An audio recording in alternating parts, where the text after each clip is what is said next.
दलित भी हिंदू है, ये दावे कहां तक सीमित रह गया है। जब एक दलित अयोध्या राम मंदिर में मुजफ्फरपुर से यानी कि उत्तर बिहार के लोगों का सिंदूर दान करने के बाद ले जाया गया, तब उन्हें क्यों रोका गया? आखिर क्यों इसे अयोध्या में धरना प्रदर्शन करना पड़ा? वही मंदिर जो राम मंदिर जहां बनकर तैयार हुआ है, लोगों का आस्था उनसे जुड़ा हुआ है, पूरे देश में उसकी जय जयकार हो रही है, लेकिन उस मंदिर में फिर एक बार दलित को प्रवेश करने से क्या बाधाएं उत्पन्न हुई है और किस तरह से ये लोग उत्तर प्रदेश में धरना प्रदर्शन किए हैं, बड़े बड़े मीडियाओं में कवरेज हुई है, अखबारों में निर्सेला के राष्ट्रीय और पहले तो आप दलित है, दलित भी हिंदू है ऐसा दावा किया जाता है बड़बोले नेताओं के द्वारा, फिर दलितों के साथ फिर ऐसा क्यों हो रहा है? आज के दौर में भी दलित ऐसे हो रहा है? देखिए, दलित नहीं, सबसे पहले बहुत बहुत धन्यवाद आपका इसके लिए। दलित भी हिंदू है, हम सब हिंदू हैं और सनातनी हैं। और रही बात की हिंदू की, तो हिंदू को मजबूत करने के लिए, एक करने के लिए बीजेपी नित्य दिन प्रयास कर रही है। हमेशा प्रयास करे कि हिंदू एक एकत्रित रहे, साथ रहे और मजबूत रहे। तो इसको लेकर के जो बीजेपी कर रही है, तो उसके द्वारा आज हम लोग 30 जनवरी को यहाँ से यात्रा लेकर के निकले थे। और कितने लोगों की यात्रा थी? 152 लोग हम यात्रा में गए थे, सैकड़ों मूर्तियाँ थी। यात्रा कैसे निकाले थे, शुरुआत कैसे किए थे? यात्रा हम लोग निकाले थे, ये राम मंदिर के उद्घाटन के उपलक्ष्य में ये यात्रा निकाला गया था और ये सैकड़ों दलित समाज के साथ सर्व समाज को लेकर के यात्रा निकाला गया था। ये यात्रा 15 दिनों में पूर्ण करके हम लोग 16वां दिन अयोध्या में हम पहुँचे।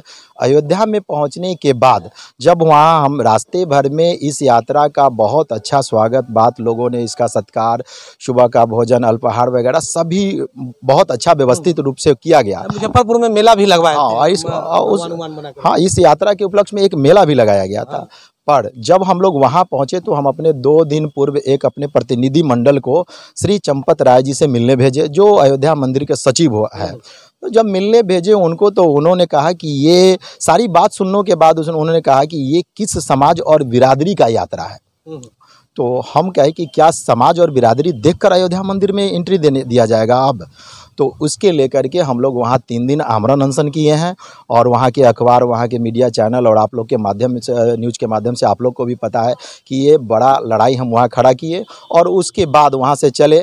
तो अब हम आज कोर्ट में थाना अनशन पर जो बैठे, आमरण अनशन पर, जैसा कहा जाता है कि राम को सब मानते हैं, तो फिर सबरी के पुत्र को, सबरी के वंशज को क्यों नहीं मानते? मैं यही सवाल तो उनसे पूछ रहा हूं कि ये कौन सा राम राज बनाना चाह रहे हैं, भाजपा वाले या बीजेपी या आपको श्री चंपत राय जी, कौन सा राम राज बनाना चाह रहे हैं? सबरी वाला राम राज बनाना चाह रहे हैं या संबुक वाला राम राज बनाना चाह रहे हैं? मैं उनसे कहना चाहता हूँ, भाजपा के राम राज में सबरी के वंशजों का अपमान क्यों हमारा अपमान, क्यों हमारे लोगों का अपमान, क्यों बिहार के राज्यपाल का अपमान, क्यों माँ सीता का अपमान, क्यों बिहार वासियों का अपमान, क्यों सीता जी के जन्मस्थली मिथिला वासियों का अपमान? ये अपमान क्यों हुआ और ये ऐसा क्यों किया गया, किसके दिशा निर्देश पे किया गया? इसका जवाब आदरणीय चंपत राय जी को देना पड़ेगा, कामेश्वर चौपाल जी को देना पड़ेगा। कितने दिन वहाँ अनशन पर बैठे थे? हम लोग 3 कौन लोग आए थे वहाँ एसपी साहब आए, डीएम साहब आए, वहाँ का एएलआर होता है, सीआईडी होता है, बहुत से विभाग के लोग हम लोग से मिलने आए और सुबह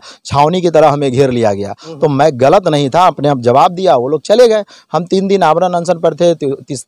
तीसरा दिन मंदिर के कुछ लोग आए, एसपी साहब से, डीएसपी साहब थे, डीएम साहब थे, सभी लोग जूस पिला करके आमरण अनशन तुड़वाए और 15 दिन का हम समय दिया और उनके द्वारा भी दिया गया कि फिर आप आइए और ये सिंदूर सीता जी को जो लाखों महिलाओं के द्वारा दिया गया था उसे हम अर्पित करवाएंगे और सम्मान पूर्वक आपका हम विदाई करवाएंगे। हम कहे सम्मान सिर्फ हमारा नहीं, ये बिहार वासियों का अपमान हुआ है, राज्यपाल का अपमान हुआ है। तो उतनी बड़े नेता, राज्यपाल का कैसे अपमान हुआ? अरे जिस यात्रा का राज्यपाल शुभारंभ करके यहाँ से मुजफ्फरपुर से भेजे, क्या ये आम यात्रा नहीं थी?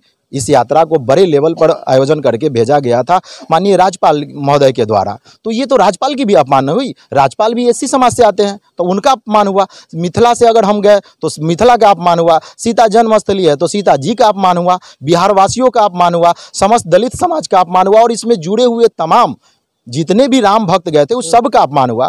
तो प्रतिष्ठा हनन हुआ उन लोगों का, उन पर मुकदमा होगा। हम SC ST द्वारा उन पर केस भी करेंगे, उनका पुतला दहन भी करेंगे, रोड मार्च भी करेंगे और पूरे बिहार में हम 38 जिला में रथ के द्वारा हम प्रचार करने जा रहे हैं बीजेपी कौन सा राम राज बना रहे हैं। ये है राजेश राम रमैया, अब ऐसे में दलित समाज से आते हैं और अयोध्या राम मंदिर में गए थे, वही रामलला की मंदिर जहां प्राण प्रतिष्ठा से भव्य मंदिर का शुभ आरंभ हुआ है, वही मंदिर में गए थे। मुजफ्फरपुर में एक बड़ा मेला लगाए थे। अब लोग दलित अपने आप को हिंदू कैसे माने, जबकि दलितों को भी हिंदू मानने की बात कर रही है। हालांकि दलित हिंदू है, लेकिन अब ऐसे रोका जा रहा है, तो फिर आप दलित होने के बाद क्या कहेंगे? मैं तो वही कहना चाह रहा हूँ कि हम किस लिए हिंदू है भाई? सिर्फ वोट देने के लिए हिंदू है, मुसलमानों से लड़ने के लिए हिंदू है, जनसंख्या भीड़ दिखाने के लिए हिंदू है। हम अगर हिंदू है तो हमारी मांग है सरकार से, हम अगर हिंदू है तो हमें मंदिर में अधिकार दो और सम्मान दो। मंदिर में आरक्षण लागू किया जाए, सर्व समाज के लोगों को मंदिर में पुजारी नियुक्त किया जाए। पीएनए के द्वारा पीएनए सरकार गठन करे, एक आयोग बनाए, आयोग के द्वारा सर्व समाज के पुजारियों को नियुक्त किया जाए और ये सनातन एक मजबूत होगी और राम के विचारधारा जन जन तक पहुँचे। पोस्टर भी छपाए हुए क्या जी, पोस्टर में? ये हमारी इसमें नील सेना की सम्मान की लड़ाई। हम हिंदू है तो सम्मान दो, मंदिर में अधिकार दो, सनातनी एकता के लिए मंदिर में आरक्षण लागू करें। बस इस सब को लेकर के हम एक लड़ाई लड़ने जा रहे हैं, सम्मान की लड़ाई। मंदिर में आरक्षण मांग रहे हैं। मंदिर में आरक्षण वो सर्व समाज के लिए, शिक्षा और योग्यता के आधार पे आप मंदिर में पुजारी नियुक्त करिए। आप कह रहे हैं कि हमें 70 साल से आरक्षण मिला तो इन लोग को पेट में दर्द होने लगा।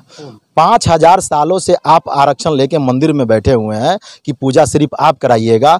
अगर आज हमारे समाज के लोग, आज वहाँ चाहे किसी और समाज के लोग, सर्व समाज के लोग अगर वहाँ पुजारी होते, मठाधीश होते, तो शायद ऐसा व्यवहार नहीं किया जाता, इतनी बड़ी यात्रा का इग्नोर नहीं किया जाता, अवहेलना नहीं किया जाता।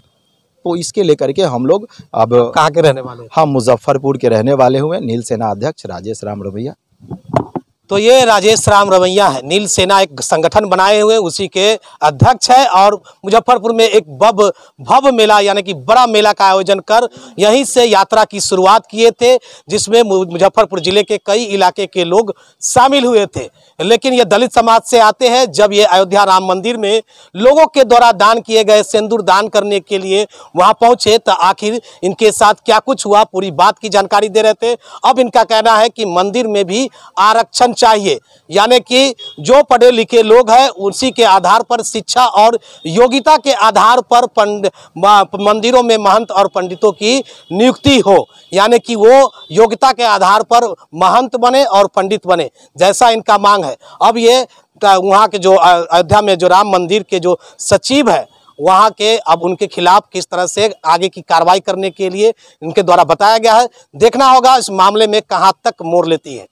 शो के प्रायोजक है मां भवानी डेकोर प्राइवेट लिमिटेड, मतलब a complete floor solution, new 0 mile Dadar road, Muzaffarpur.